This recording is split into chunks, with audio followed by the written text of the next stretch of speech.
Are you getting ready to enter your very first offline fighting game tournament? Are you someone that is active within the tournament scene but needs some tips on how to make your tournament experience run as smooth as possible? I can help you with that. What's good, YouTube? It's your boy Cusco on the ones and twos, doing big, never small, and tournament season is officially here. Evo Japan has just concluded, as well as Combo Breaker in Chicago. Up next, we do have CEO in Orlando, Florida, as well as the granddaddy of them all, Evo Las Vegas. EVO Las Vegas is the biggest open bracket tournament in the world, and what better way to prepare for it than to learn about how to play in the tournament. Playing your preferred fighting game is one thing, but what about all the intricacies that come into playing in an offline bracket? I played in the hundreds upon hundreds of tournaments over the years. I'm going to share 5 tips that will help you have the most streamlined tournament experience you could possibly imagine. Without further ado, let's hop into it. Tip number 1, show up 10 to 15 minutes before your match starts. If your pool starts at 2 p.m., you should be at your assigned pool by 1:45 p.m. or 1:50 p.m. And when you're there, let your tournament organizer know, which they usually either announce that they're running the pool or they might have a referee jacket on with the branding logo on it, depending how big the tournament is. Communicate with them and let them know that you're here and state your name. Showing up early to your bracket has multitude of benefits. Say for instance, you're in a huge tournament like EVO, very big. I don't know if y'all ever been to EVO. It's a huge tournament. What if you don't even know where your pool's at? You're gonna be walking for a good minute. You might get stopped by someone. They might ask questions. Maybe you meet a long lost friend that you want to catch up on. You want to give yourself as much time as possible to get to your tournament bracket location. Do not be that person that shows up 10 minutes after their pool starts and barely making in the player games, because that person that you're supposed to be playing against is sitting there waiting for you to show up. Help all of us and just show up at a timely manner to your bracket. You checked into your pool. Your first match is against a guy named Kingslayer69. You guys both sit down and dap each other up, but do not start the set. Not yet. Tip number 2, desync the controllers. Majority of the fighting game tournaments, unfortunately, are ran on PlayStation 5.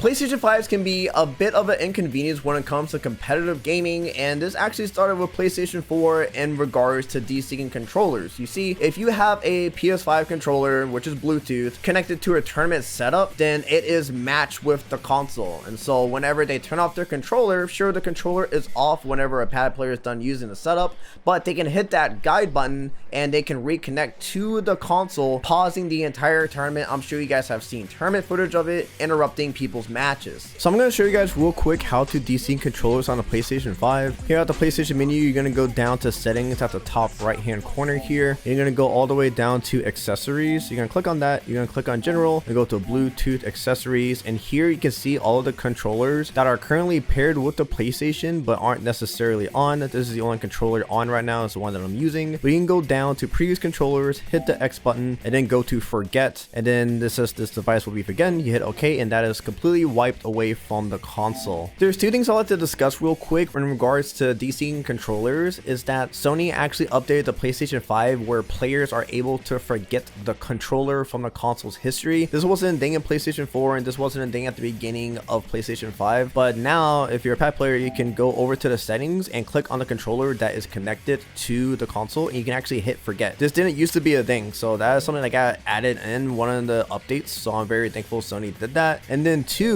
which if you're an experienced tournament runner, there's actually a setting now in which you're able to go to advanced settings and you can turn off Bluetooth. And what that does is that, say for instance, if you want to play wirelessly, like a wireless controller, it won't actually connect to the PS5. This to mitigate all the technical difficulties of people hitting the guide button on accident and not forgetting controllers. And even in the hints there and on the screen, it says this feature is for managing controller connections in esports events. So good on Sony for definitely having this update. Bro, who followed me out of nowhere? Yo, Flight Sprite, thank you so much for following. I'm not even live. Yo, hey, you're gonna be in the YouTube video, brother. Thank you. But having Bluetooth turned off doesn't mean you're not able to use your DualSense controller or DualSense Edge. You're still able to use the controller, but it just has to be connected via a wire into the PlayStation 5. Alright, Cusco, I desynced all of the controllers on the PlayStation 5. Can I proceed with my match with Kingslayer69? No, don't do it. Not yet. Tip number 3 is to do a button check. It sucks tremendously when you lose a game just because you hop into the tournament set not checking your buttons and your configurations are completely messed up. This will not only potentially give the game away to your opponent, but this will also affect your mental as well, thinking, oh snap, I messed up something that could have been easily avoided. Thankfully, majority of fighting games now in this day and age allow button checks at the character select screen, which is a godsend, which I don't think people talk about enough, but it is so convenient. So there should be no reason that you're hopping into a set without actually checking buttons at the character select screen. If you want to be 100% sure, let your opponent know, hey, sure, there's a button check at the character select screen, but I would love to do an in-game button check just to make 100% sure that the buttons are right. If you really want to go that route, which I wouldn't blame you. Your tournament life is on the line. You don't want to go into a set and just potentially have messed up buttons. Alright, after your button check, you were able to play your match. I just have one question for you. How did it go? Tip number 4, report the score. Head to your bracket runner and let them know the results. The absolute best practice is to use this structure: insert name, won or lost, set count. So in this case, if I'm playing in a Street Fighter 6 tournament and I beat Billy Bob 420 2-0, I go over to my bracket runner and I say these exact words: Cusco 1-2-0. Do not expect your bracket runner to magically know your name. You have to take in consideration there are hundreds, even thousands of competitors within these tournaments. They're not going to always know your name. Even if you do know the person running the bracket, it is good practice to do so you can get into the habit, so when you go into any other tournament, you are very comfortable with just saying that exact structure. I went to a major tournament a couple of years ago in which I beat my opponent, and I went over to my bracket runner in which I told them Cusco 1-2-0. In which that person replied and said, I know who you are. Thank you, I'm flattered, but at the same time, no matter who I go report the score to, it can even be my own mother, I can let her know, hey, Cusco lost 2-0. It was close though. I have one last tip to share. Before doing that, I do want to discuss some bonus tips. If you learned anything so far in this video, feel free to leave a like, as it helps more people see this video and can help them with their tournament experience. Not just that, if you want to further push your competitiveness within fighting games, head over to medify.gg/@Cusco and join my coaching community, in which I provide advice for completely free. And if you do want to have a one-on-one session, definitely let me know and we can definitely arrange that. And I specialize in Street Fighter 6.